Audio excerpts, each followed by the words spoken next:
ವೀಕ್ಷಕರೇ ಪ್ರಣಾಮ. ವಿಶ್ವ ಪ್ಲಸ್ ಟಿವಿಗೆ ಸ್ವಾಗತ. ಕರ್ನಾಟಕದಲ್ಲಿ ಕಾಂಗ್ರೆಸ್ ಹಾಗೂ ಭಾರತೀಯ ಜನತಾ ಪಕ್ಷ ಎರಡು ರಾಜಕೀಯ ನೆಲೆಯಲ್ಲಿ ಗುರುತಿಸಿಕೊಂಡು ಅಧಿಕಾರ ರಾಜಕಾರಣ ಮಾಡಿ ಈಗ ಹಿರಿಯರ ಸಾಲಿನಲ್ಲಿ ಒಬ್ಬರಾಗಿ ನಿಲ್ಲುವ ಸಿಎಚ್ ವಿಜಯಶಂಕರ್ ಸಾಂವಿಧಾನಿಕ ಹುದ್ದೆಗೆ ತಲುಪಿದ್ದಾರೆ. ಮೇಘಾಲಯದ ರಾಜ್ಯಪಾಲರಾಗಿ ಆಯ್ಕೆಯಾಗಿದ್ದಾರೆ. ರಾಷ್ಟ್ರಪತಿ ಭವನದಿಂದ ಪ್ರಕಟವಾದ ಹೊಸ 10 ಜನ ನಿಯೋಜಿತ ರಾಜ್ಯಪಾಲರ ಸಾಂವಿಧಾನಿಕ ಹುದ್ದೆ ವಿಜಯಶಂಕರ್ ಅವರಿಗೂ ಒಲಿದು ಬಂದಿದೆ. ಯಾರು ಈ ವಿಜಯಶಂಕರ್? ರಾಜಕೀಯದ ಹಿನ್ನೆಲೆ ಏನು? ಇವರಿಗೆ ರಾಜ್ಯಪಾಲರ ಹುದ್ದೆ ಹೇಗೆ ಒದಗಿ ಬಂತು ಎಂಬುದರ ಬಗ್ಗೆ ಪುಟ್ಟ ಮಾಹಿತಿಯನ್ನ ತಿಳಿದುಕೊಳ್ಳೋಣ. ಸಿಎಚ್ ವಿಜಯಶಂಕರ್ ಮೂಲತಃ ರಾಣಿಬೆನ್ನೂರಿನ ಮಾಕನೂರಿನವರು. ಇವರು ಜನಿಸಿದ್ದು 21 ಅಕ್ಟೋಬರ್ 1956. ಇವರ ಪೂರ್ಣ ಹೆಸರು ಚಂದ್ರಶೇಖರ್ ಎಚ್ ವಿಜಯಶಂಕರ್. ಇವರ ವಿದ್ಯಾಭ್ಯಾಸದ ಬಗ್ಗೆ ಹೇಳುವುದಾದರೆ BSc ಪದವೀಧರರಾಗಿದ್ದಾರೆ. ನಂತರ ಇವರು ಕೌಟುಂಬಿಕ ಜವಾಬ್ದಾರಿಯಿಂದಾಗಿ ಮೈಸೂರು ಜಿಲ್ಲೆಗೆ ವಲಸೆ ಬಂದು ಇಲ್ಲಿ ಜೀವನೋಪಾಯಕ್ಕೆ ಸಿಮೆಂಟ್ ವ್ಯಾಪಾರದಲ್ಲಿ ತೊಡಗಿಕೊಳ್ತಾರೆ. ವಿಜಯಶಂಕರ್ ಕುರುಬ ಸಮುದಾಯಕ್ಕೆ ಸೇರಿದವರು. 1990ರ ದಶಕದಲ್ಲಿ ಕಾಂಗ್ರೆಸ್ ಪಕ್ಷದೊಂದಿಗೆ ಗುರುತಿಸಿಕೊಳ್ತಾರೆ. ನಂತರ ಬದಲಾದ ರಾಜಕೀಯ ನಡೆಯಲ್ಲಿ ಇವರು 1991ರಲ್ಲಿ ಬಿಜೆಪಿ ಅಭ್ಯರ್ಥಿಯಾಗಿ ಹುಣಸೂರು ವಿಧಾನಸಭಾ ಕ್ಷೇತ್ರದಿಂದ ಸ್ಪರ್ಧಿಸುತ್ತಾರೆ. ಆದರೆ ಇಲ್ಲಿ ಚಿಕ್ಕಮಾದು ಅವರ ವಿರುದ್ಧ ಸೋಲನ್ನು ಕಾಣ್ತಾರೆ.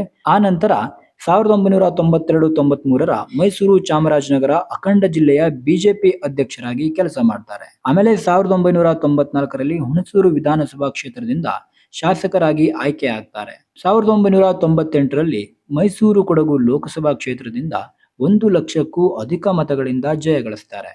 ನಂತರ 1999ರಲ್ಲಿ ನಡೆದ ಮಧ್ಯಂತರ ಚುನಾವಣೆಯಲ್ಲಿ ದಿವಂಗತ ಶ್ರೀಕಂಠ ದತ್ತ ನರಸಿಂಹರಾಜ ಒಡೆಯರ್ ವಿರುದ್ಧ ಪರಾಭವಗೊಳ್ಳುತ್ತಾರೆ. ಇದಾದ ಬಳಿಕ ಇಸ್ವಿ 2000ವರೆಗೂ ವಿಧಾನ ಪರಿಷತ್ ಸದಸ್ಯರಾಗಿ ಕಾರ್ಯನಿರ್ವಹಿಸುತ್ತಾರೆ. 2004ರಲ್ಲಿ ಮತ್ತೆ ಮೈಸೂರು ಕೊಡಗು ಲೋಕಸಭಾ ಕ್ಷೇತ್ರದ ಬಿಜೆಪಿ ಅಭ್ಯರ್ಥಿಯಾಗಿ ಸ್ಪರ್ಧೆ ಮಾಡಿ ಶ್ರೀಕಂಠ ದತ್ತ ನರಸಿಂಹರಾಜ ಒಡೆಯರ್ ವಿರುದ್ಧ ಗೆಲುವನ್ನು ದಾಖಲಿಸಿಕೊಳ್ತಾರೆ. ಆಗ ಕೇಂದ್ರದಲ್ಲಿ NDA ಸರ್ಕಾರದಲ್ಲಿ ಮಂತ್ರಿಯಾಗುವ ಅವಕಾಶವೂ ಸಹ ಸಿಗುತ್ತೆ. ಆ ಸಮಯದಲ್ಲಿ ಮೈಸೂರಿನ ವಿಮಾನ ನಿಲ್ದಾಣ, ರೈಲ್ವೆ ನಿಲ್ದಾಣ ಹಾಗೂ ಇನ್ನೂ ಹಲವು ಕೆಲಸಗಳನ್ನು ಮಾಡುತ್ತಾ ಜನರ ಋಣ ತೀರಿಸಲು ಪ್ರಯತ್ನ ಪಡ್ತಾರೆ. 3ನೇ ಬಾರಿಗೆ ಮೈಸೂರಿನಿಂದ ಲೋಕಸಭಾ ಸದಸ್ಯರಾಗಿ ಸ್ಪರ್ಧೆ ಮಾಡಿ ಕಾಂಗ್ರೆಸ್ ಅಭ್ಯರ್ಥಿ ವಿಶ್ವನಾಥ್ ವಿರುದ್ಧ ಸೋಲನ್ನ ಕಾಣ್ತಾರೆ. ಇದಾದ ಬಳಿಕ BS ಯಡಿಯೂರಪ್ಪ ಸರ್ಕಾರದ ಅವಧಿಯಲ್ಲಿ ಮೇಲ್ಮನೆ ಸದಸ್ಯರಾಗಿ ಕಾರ್ಯನಿರ್ವಹಿಸುತ್ತಾರೆ. 2014ರಲ್ಲಿ ಬಿಜೆಪಿ ಮೈಸೂರು ಲೋಕಸಭಾ ಕ್ಷೇತ್ರದಲ್ಲಿ ವಿಜಯಶಂಕರ್ ಬದಲಾಗಿ ಪ್ರತಾಪ್ ಸಿಂಹಗೆ ಟಿಕೆಟ್ ಪ್ರಕಟವಾಗುತ್ತೆ. ಆಗ ವಿಜಯಶಂಕರ್ಗೆ ಬಿಜೆಪಿ ಹಾಸನದಿಂದ ಟಿಕೆಟ್ ನೀಡುತ್ತೆ. ಆದರೆ ಮಾಜಿ ಪ್ರಧಾನಿ HD ದೇವೇಗೌಡ ವಿರುದ್ಧ ವಿಜಯಶಂಕರ್ ಪರಾಭವಗೊಂಡು 3ನೇ ಸ್ಥಾನವನ್ನ ಪಡೆದುಕೊಳ್ತಾರೆ. ಇದಾದ ಬಳಿಕ ಬಿಜೆಪಿಯಿಂದ ನನಗೆ ಅತೀವ ಅನ್ಯಾಯವಾಗಿದೆ, ಕಾಂಗ್ರೆಸ್ಗೆ ಸೇರ್ಪಡೆಯಾಗುತ್ತೇನೆ ಎಂದು 2017ರಲ್ಲಿ ಹೇಳಿಕೊಂಡು ತಿರುಗುತ್ತಿದ್ದರು. ಅದರಂತೆ ಇವರು ಕಾಂಗ್ರೆಸ್ ಸೇರ್ಪಡೆಗೊಳ್ತಾರೆ. ಒಂದಾನೊಂದು ಕಾಲದಲ್ಲಿ CM ಸಿದ್ದರಾಮಯ್ಯನವರ ಆಪ್ತರು ಕೂಡ ಆಗಿದ್ರು. ಅದರಂತೆ 2019ರಲ್ಲಿ ಸಿದ್ದರಾಮಯ್ಯನವರ ಮೂಲಕ ಕಾಂಗ್ರೆಸ್ ಮೈಸೂರು ಲೋಕಸಭಾ ಕ್ಷೇತ್ರದಿಂದ ಟಿಕೆಟ್ ಪಡೆದುಕೊಂಡು ಪ್ರತಾಪ್ ಸಿಂಹ ವಿರುದ್ಧ ಸೋಲನ್ನ ಕಂಡು ಮತ್ತೆ ಬಿಜೆಪಿಗೆ ವಾಪಸ್ ಆಗುತ್ತಾರೆ. ಈ ನಿಯೋಜಿತ ರಾಜ್ಯಪಾಲ ಸಿಎಚ್ ವಿಜಯಶಂಕರ್ ಹಲವಾರು ಹುದ್ದೆಗಳನ್ನ ಅಲಂಕರಿಸಿದ್ದಾರೆ. ವಿಧಾನ ಪರಿಷತ್ ಸದಸ್ಯರಾಗಿ, ಬಿಜೆಪಿ ರಾಜ್ಯ ರೈತ ಮೋರ್ಚಾ ಅಧ್ಯಕ್ಷರಾಗಿ, ಬಿಜೆಪಿ ರಾಷ್ಟ್ರೀಯ ಪರಿಷತ್ ಸದಸ್ಯರಾಗಿ, ಬಿಜೆಪಿ ರಾಷ್ಟ್ರೀಯ ಕಾರ್ಯಕಾರಿಣಿ ಸದಸ್ಯರಾಗಿ, ಬಿಜೆಪಿ ರಾಜ್ಯ ಘಟಕದ ಉಪಾಧ್ಯಕ್ಷರಾಗಿ, ಕರ್ನಾಟಕ ಸರ್ಕಾರದಲ್ಲಿ ಅರಣ್ಯ ಹಾಗೂ ಸಣ್ಣ ಕೈಗಾರಿಕಾ ಸಚಿವರಾಗಿ, ಸಂಸದರಾಗಿ, ಕೇಂದ್ರ ಮಂತ್ರಿಯಾಗಿ ಸೇವೆ ಸಲ್ಲಿಸುತ್ತಾರೆ. ಕಳೆದ ವಿಧಾನಸಭೆ ಚುನಾವಣೆಯಲ್ಲಿ ಪ್ರಿಯಾಪಟ್ಟಣದಿಂದ ಸ್ಪರ್ಧೆ ಮಾಡಿ ಸೋತು ಹತಾಶರಾಗಿದ್ದರು. ನಂತರ ಕೆಲವೇ ತಿಂಗಳುಗಳ ಹಿಂದೆ ನಡೆದ ಲೋಕಸಭೆಯ ಟಿಕೆಟ್ ಆಕಾಂಕ್ಷಿಯೂ ಆಗಿದ್ದರು. ಆದರೆ ಅವರಿಗೆ ಟಿಕೆಟ್ ಸಿಗಲಿಲ್ಲ. ಈಗ ಇವರದು ಅದೃಷ್ಟ ಒಲಿದು ಮೇಘಾಲಯದ ರಾಜ್ಯಪಾಲರಾಗಿ ಆಯ್ಕೆಯಾಗಿದ್ದಾರೆ. ಇವರ ರಾಜಕೀಯದ ಹಾದಿಯನ್ನು ನೋಡುವುದಾದರೆ ಕಲ್ಲು ಮುಳ್ಳುಗಳ ಹಾದಿಯೇ ಎನ್ನಬಹುದು.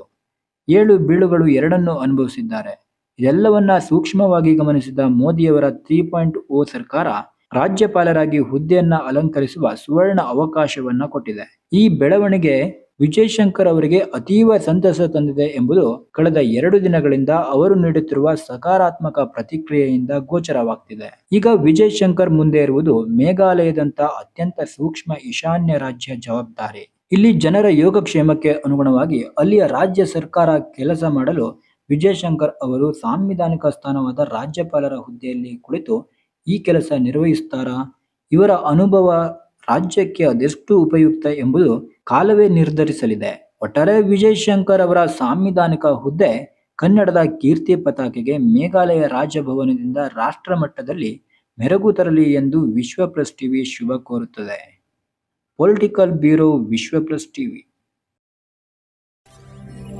ವಿಶ್ವ ಪ್ಲಸ್, ಜನಹಿತಕ್ಕಿದು ಜ್ಞಾನದ ಜಾಲ.